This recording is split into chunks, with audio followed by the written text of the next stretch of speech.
सा काली परमा देवी नित्यं साक्षात् परं ब्रह्म रूपा या देवी सर्वभूतेषु शक्ति रूपेण संस्थिता नमस्तस्यै नमस्तस्यै नमस्तस्यै नमो नमः। ओम कालिका काल रात्रि रूपा काल कारण भूतिका, अर्थात के यह संपूर्ण सृष्टि है। नमस्कार साथियों, आज हमारे साथ जुड़ चुके हैं अभिषेक मिश्रा, जो अंतर यात्रा सान से मोक्ष तक इस संवाद में आपका हार्दिक स्वागत है। गुरु जी, आध्यात्मिक शक्ति एक होती है, तो शक्ति के बारे में आपका क्या राय है? जय माता दी। सबसे पहले तो अगर शक्ति के बारे में कहा जाए तो ब्रह्म के स्तर को समझेंगे हम लोग। ब्रह्म सत्यम शास्त्र का वचन है, उपनिषद का, कि ब्रह्म सत्य है।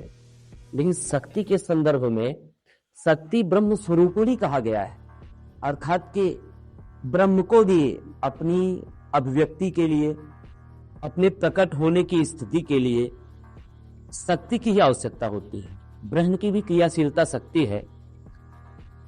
शास्त्र में वचन है, या देवी सर्वभूतेषु शक्ति रूपेण संस्थिता नमस्तस्यै नमस्तस्यै नमस्तस्यै नमो नमः।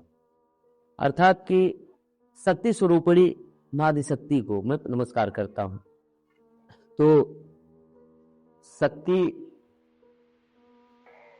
प्रकृति की वो आदिशक्ति माँ जगदम्बा, माँ महाकाली हैं, जिनसे चेतना का प्रस्फुटन, शक्ति का संचार और महात्रिपुर सुंदरी जैसे आयाम प्रकट होते हैं। तो उसके लिए भी शास्त्र में कहा गया है, सा काली परमा देवी नित्यम साक्षात परम ब्रह्म रूपा। वह माँ महाकाली ही है जो स्वयं परम ब्रह्म का स्वरूप है। और भी शास्त्र के वचन है, ओम कालिका काल रात्रि रूपा काल कारण भूतिका, अर्थात कि यह संपूर्ण सृष्टि है, जिस काल के अंतर्गत गंतव्य होती है या चलायमान होती है, सृजन, पालन या संहार होता है, समय के अधीन यह व्यवस्थाएं आती हैं। वह समय भी माँ महाकाली आदिशक्ति माँ जगदम्बा के चरणों से ही समय प्रभावित होता है। और भी शास्त्र का वचन है, ओम काली कराल वदना सृष्टि स्थिति लय कारिणी, अर्थात कि जो जन्म देने और पालने और संहार करने की स्वामिनी है, वह आदिशक्ति माँ महाकाली है। अद्वैत स्वरूप में एक मंत्र है, ओम क्रीम काल्ये महाकाल्ये कालिकाये नमो नमः, सियः सत्यैव रूपाये नमस्तुते परमेश्वरी। शिव शक्ति स्वरूपा माँ महाकाली को मैं प्रणाम करता हूँ। भेद तो हमारी दृष्टि में है, ये द्वैत की दृष्टि से अंतर समझा जाए, बाकी ब्रह्म का कोई निश्चित स्वरूप नहीं होता। वही आदिशक्ति है, वही माँ काली है, वही महादेव, वही बजरंगबली, वही राम भगवान, कृष्ण भगवान। यहाँ उनमें अंतर नहीं है, हमारे देखने के नजरिए, हमारे दृष्टिकोण में अंतर है। ये अनुभव के लिए ही है, बाकी शक्ति सब कुछ है। सत्य ही शिव है और शिव की क्रियाशीलता माँ आदिशक्ति है। गुरु जी, अगर कोई व्यक्ति आत्म स्वरूप का बोध करना चाहता है जी, इसका उपाय क्या है? तो सबसे पहले आत्मबोध अर्थात कि स्वयं को जानने की प्रक्रिया, जिसको अपने धर्मशास्त्र में या अपने दर्शन शास्त्र में पुनर्जागरण कहा गया है, अर्थात कि आत्मा को स्वयं जानने की प्रक्रिया या यात्रा। तो वह शुरुआत ही होता है कि मैं कौन हूं। समझ रहे हैं आप? जब आदमी या कोई साधक या कोई साधारण व्यक्ति भी स्वयं से सवाल करता है कि मैं हूं कौन, वह स्वयं को समझने का प्रयास करता है। सबसे पहले शरीर रूप में, जिसको देखता है और बोलता है कि मैं बोल रहा हूं सबसे। वास्तव में यह मैं है कहाँ? यहाँ तो आपका शरीर दिख रहा है, ये आपका जैसे कपड़ा है, ये आपकी मोबाइल वगैरह है, आपकी वस्तुएं हैं। जैसे आपकी वस्तुएं तो है पर आप नहीं हो वो, वैसे यह आपका शरीर है पर आप नहीं हो सकते। एक यह प्रारूप है, यह व्यक्त हुआ है केवल अनुभव करने के लिए। और आत्मबोध का दूसरा तरीका होता है अपने विचारों पे ध्यान देना। जैसे ध्यान में जो दर्शन में या अध्यात्म में ध्यान शब्द की जिक्र की गई है, ध्यान अर्थात कि स्वयं पे ध्यान देना, मैं कौन हूं, यहां से शुरुआत होती है। दूसरा होता है अपने विचारों पे ध्यान देना। इस समय हमारे विचार में, हमारे मन में कैसे विचार उत्पन्न हो रहे हैं, हमारी इच्छाएं किसकी तरफ बढ़ती जा रही हैं, और जैसी इच्छा होंगे वैसे विचार होंगे। और यहाँ से प्रथम मन से ही तैयार होता है। मन जो है वो विचार, मन में ही विचार पोषित रहता है। हमारा शरीर हमारे मस्तिष्क के आधार पर वहां निर्णय लेता है, न कि हम आप सोचते हैं। हम आप केवल विचार को चुनते हैं, न कि विचार को बुनते हैं। और जैसे ही आदमी विचार रखेगा वैसे क्रिया करेगा, और जैसे क्रिया करेगा वैसे उसके परिणाम आएंगे, और जैसे परिणाम आएंगे वहीं से उसके प्रारब्ध का संतुलन बनने लगता है। आत्मबोध का सार ही हुआ स्वयं को जानना, स्वयं की क्रियाओं को जानना कि मैं क्या कर रहा हूं, मैं सोच क्या रहा हूं इस समय, या मैं किसी चीज पे प्रतिक्रिया दिया तो कैसे दिया। गुरुजी, अगर कोई स्टूडेंट अपने लाइफ में सक्सेस होना चाहता है तो अध्यात्म मार्ग उसको कितनी सहायता कर सकता है? बहुत अच्छा प्रश्न। तो सबसे पहले अध्यात्म, मान लीजिए अध्यात्म तो सत्य है, वो अलग विषय है। कर्म दो विषय पे किया जाता है, दो आधार पे किया जाता है। पहला, जो हम कर्म करते हैं वो अपने शरीर के लिए कर रहे हैं, जीविका के लिए कर रहे हैं। अध्यात्म के स्तर को हटा के बात हो रही है। तो हम अपनी जीविका के लिए कर्म करते हैं, इससे आत्मा की यात्रा का कोई लेना देना नहीं होता है। इससे आपके यहाँ प्रारब्ध जो है, प्रारब्ध आत्मा की यात्रा के कर्म नहीं करते हैं। और अगर अध्यात्म को कोई स्टूडेंट या कोई भी युवा आजकल का सहारा बनाता है तो उसमें उसका प्रतिफल वो देखेगा, उसके विचार शांत हो जाएंगे, उसकी जो इच्छाएं हैं वो सीमित हो जाएंगे, जो व्यसन या जो भी बुराइयां हैं, दुराचार जैसे तंत्र व्यवस्थाएं समाज में है, उसकी तरफ आसक्ति नहीं रहेगी, सात्विक विचारधारा हो जाएगी। अध्यात्म उसको समझिए आप एक प्रकाश की तरह प्रकाशित करेगा, मन नहीं विचलित होने देगा, स्थिरता उसमें आएगी, और अपने आत्मा के यात्रा के लिए वह कुछ और अलग से भी कार्य कर पाएगा। वो तो मान लीजिए हिडन रहेगा, वो तो दिखेगा नहीं, लेकिन दृश्य रूप में, मनुष्य जीवन जो रूप में, उसमें काफी अंतर देखने को मिलेंगे कि उसके विचार कैसे शांत हो गए, वो किसी एक विषय पर कैसे सेंट्रॉइड अपना फोकस बना पा रहा है। और जब तक मन अपना स्थिर नहीं हो रहा है तब तक कोई ही कार्य किया नहीं जा सकता। मन विषय ही दोनों वस्तुओं में काम करता है, आप समझिए। पहली बात, सांसारिक जीवन में भी मन अगर विचलित है आपका तो कोई कार्य सही से होने नहीं देगा, और आध्यात्मिक स्तर पे भी अगर मन आपका विचलित है तो परमात्मा से नहीं जोड़ने देगा। मन एक ऐसा पर्दा है जो सत्य को छुपा के रखता है, स्वयं को शरीर मान लेता है। और लास्ट में हम कहना चाहेंगे कि अगर अध्यात्म से जी रहा है कोई व्यक्ति सामान्य तरीके से ही, जरूर नहीं कि उसकी चेतना की यात्रा 64 आयाम को क्रॉस कर जाए, लेकिन वो सबसे अलग होकर निकलेगा। मन रूपी पर्दा जो है उसका शांत हो जाएगा। विस्मृति जो रहती है, जो आदमी को विचलित करती है, मन जब शांत हो जाएगा वो किसी एक विषय पे फोकस करके आगे बढ़ सकता है। इसके कई रास्ते हैं, मंत्र जाप या पूजा पद्धति, नित्य क्रिया, कुछ भी। अध्यात्म बेहतर मार्ग बन सकता है। गुरुजी, अगर कोई साधक अध्यात्म मार्ग में साधना करना चाहता है तो उसको शुरुआत में कैसी साधना करना चाहिए? सबसे बड़ी चीज, साधना शब्द पे आप जाइए और उसको समझने का प्रयास करिए।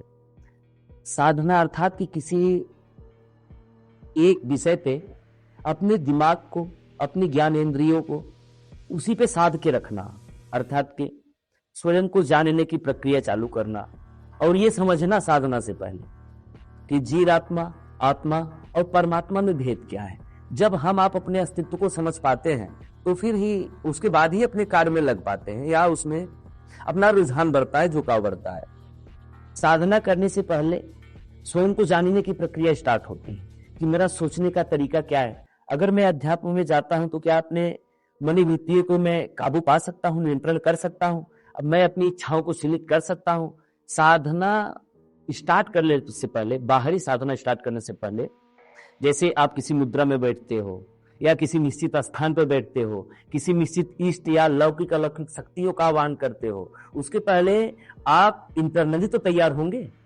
अगर उनकी ऊर्जा आप न झेल पाए तो वो ऑब्जर्व होगी, खेल एनर्जी का है, समझ रहे हैं। तो सबसे पहले, इसके पहले स्वयं को इंटरनल तरीके से तैयार करना पड़ता है कि हमारे विचार की स्थिति क्या है, हम सोचते किस प्रकार है, हमारी ऊर्जा जो है किस ग्रंथि में प्रवाहित हो रही है, और उसका प्रतिफल क्या होता है, उसका परिणाम क्या निकल के आता है। कि जब मैं किसी काम को, जैसे आप देखते होंगे कि कोई है अभी एक माला जाप करेगा, उसकी हड्डी में दर्द होने लगेगा, वो परेशान हो जाएगा, बेचैनी होने लगेगी, शरीर मतलब स्थिर नहीं रह पाएगा, अर्थात कि इंटरनली वो तैयार नहीं है। सबसे पहले अपने विचारों, अपनी इच्छाओं, अपनी अपेक्षाओं, मतलब हर मनोवृत्तियों को साधना होगा, उससे आसक्ति हटानी होगी, वो सब केवल वस्तु के रूप में रिप्रेजेंट करना होगा अपने माइंड में कि वो सब वस्तुएं हैं, हम इनसे अलग हैं, हम देखने वाले हैं। सबसे पहले ये समझना होगा कि मैं साक्षी भाव हूं, मैं वस्तुओं को, चीजों को, घटनाओं को देखने का साक्षी हूं, न कि करने का। करने और कराने वाला वहां है, तो बहुत सारी चीजें बाहर परिवर्तित करने से पहले या स्टार्ट करने से पहले इंटरनल तैयारी जरूरी होती है। जैसे आप समझिए कि रेसर होते हैं, रेस होता है मैराथन वगैरह ही आप समझ लीजिए, तो पॉइंट वो जो लाइन होती है सबकी खींची गई रहती है समान प्रकार से, और सब देखते रहते हैं, ऑन कैमरा भी रहता है, चीजें सब लाइन पे अपने पैर टच करके रखे रहते हैं। 1 2 3 गिला जाता है, लेकिन 1 2 3 ने भी जो मात्र उन तीनों ने 3 सेकंड से 4 सेकंड या 1 सेकंड पहले भी सोचा रहता है, उसका मूवमेंट पहले होता है, भले ही 1 नैनो सेकंड हो। सोच की ताकत ये होती है, सोच के आगे अपना वीडियो बनेगा तो इंटरनली तैयार हुई, आपका एक्सटर्नली चेंजिंग होता है। समझ रहे हैं? सबसे पहले आपको अंदरूनी तैयार होना पड़ेगा, आपको मजबूत करना होगा, आपके प्राणवायु को शुद्ध करना होगा। उसके लिए नाड़ी संबंधित होती है बातें, वो तो अगले वीडियो में होगा। सबसे पहले अपने विचारों को शांत करना होगा। हम आप यहाँ बैठे हैं, अगर हमारा आपका मन भाग रहा है तो हम आप कैसी साधना कर सकते हैं? सामने रखी हुई चीज नहीं दिखेगी, साधना तो बड़ी चीज है। पहले स्वयं को साधो, साधना तैयार हो जाएगी। गुरु जी, कोई व्यक्ति अध्यात्म में अपनी शक्ति कितना जागृत कर सकता है? सबसे पहले आप जानिए इसकी कोई सीमा नहीं है, इसलिए कि हम लोग असीमित चेतना के सीमित स्वरूप है, इसलिए वो दृष्टि मात्र है। हमारा आपका ही विस्तार संपूर्ण ब्रह्मांड है। आप समझिए, इस संपूर्ण ब्रह्मांड का सार मां महाकाली का उपहार है। जैसे ब्रह्मांड का सार क्या क्या होता है? सृष्टि अर्थात की जन्म, स्थिति अर्थात की पालना, संहार अर्थात की प्रलय या अंत, और रंग रूप गुण कार्य, सृष्टि स्थिति लय विलय, सृजन, और शून्यता पूर्णता अखंडता मौलता, यह संपूर्ण ब्रह्मांड की व्यवस्था है, मां महाकाली का उपहार मात्र है। और असीमित शक्ति को जो पाने की इच्छा जागृत करेगा एक मनुष्य होके, तो यह पहली बात तो वह साधक नहीं होगा, इसलिए उसमें अहंकार का भाव होगा कि मैं कितनी ज्यादा शक्ति प्राप्त करूं, आज इनकी पूजा, कल उनकी पूजा, परसों उनकी पूजा। और जो सच्चा साधक ही रहेगा वो सब कुछ छोड़ देगा, वो कर्ता भाव में नहीं, वो कर्म भाव में नहीं, कर्ता भाव में विश्वास करेगा कि करने वाला मैं नहीं, कराने वाला कोई दूसरा है। उसके अंदर अहंकार नहीं रहेगा, ना नाम रूप रंग पहचान, किसी भी चीज की लालसा या आसक्ति उस व्यक्ति के अंदर नहीं रहेगी। जो साधक उच्च स्तर का होगा उसको इन सब से आसक्ति हट जाएगी, वो कालातीत अवस्था होती है एक, वो आगे बातें होंगी। एक ऐसी अवस्था जहां शुद्ध वर्तमान है, शिव शक्ति का अद्वैत स्वरूप वहां एक मिलता है, जहां महाकाली ही महादेव बनती है, शिव ही शक्ति है, शक्ति ही शिव है। तो वहां तक जो असीमित ऊर्जा है, कालातीत अवस्था में माता और महादेव एक होते दिखते हैं। कालातीत ऐसी अवस्था जहां शुद्ध वर्तमान है, ना अतीत है ना भविष्य है, और ना किसी प्रकार की आसक्ति है, ना किसी प्रकार का आप समझिए उसमें स्पंदन है, पूर्ण मौन है। तो ऐसे ही साधक भी बन जाता है जो उच्च स्तर की साधना करता है, उसे केवल शांति ही उसका ध्येय बन जाता है, मौन ही उसका उत्तर बन जाता है। उसको ना कम ना ज्यादा, अर्थात कि जैसे ही मिट जाता है। और ये ज्यादा और कम, जिसे आपने प्रश्नों का शुरुआत किया, कितना अर्थात कि नीचे से थोड़ा उसके पहले कम था, या उसकी मानसिकता कम थी कि यहाँ तक नहीं समाज में सिद्ध हो पाएगा, ज्यादा मैक्सिमम कितना पाया जा सकता है, शक्ति को कितना ज्यादा ग्रहण किया जा सकता है, कहते ही मिट जाता है जो उच्च स्तर का साधक होता है। दो चीज का द्वैत, अर्थात कि दो चीज का भाव, अच्छा बुरा, सुख दुख, समझ रहे हैं आप, जीवन मरण, वहां केवल मोक्ष की स्थिति बनती है, केवल साक्षी भाव बचता है। समझ रहे हैं? तो जो अच्छा साधक होगा और जो उच्च स्तर की साधना में विश्वास करेगा और उसकी चेतना एक नेक्स्ट आयाम, डायमेंशन तक पहुंचेगी, अगले आयाम तक पहुंचेगी। आयाम के विषय में तो आगे चर्चा होगी कि माता महाकाली की 64 योगिनिया इस संपूर्ण ब्रह्मांड के 64 दिव्यजाल को कैसे नियंत्रित करते हैं, किस स्वरूप में, ये आगे वीडियो जाएगा। तो जो सच्चा साधक रहेगा वो केवल साक्षी भाव विश्वास करेगा, एक भाव में, अखंडता पूर्णता मौनता में, एक दो में नहीं, दो का भाव तो वहां मिट जाएगा, केवल एक हो जाएगा।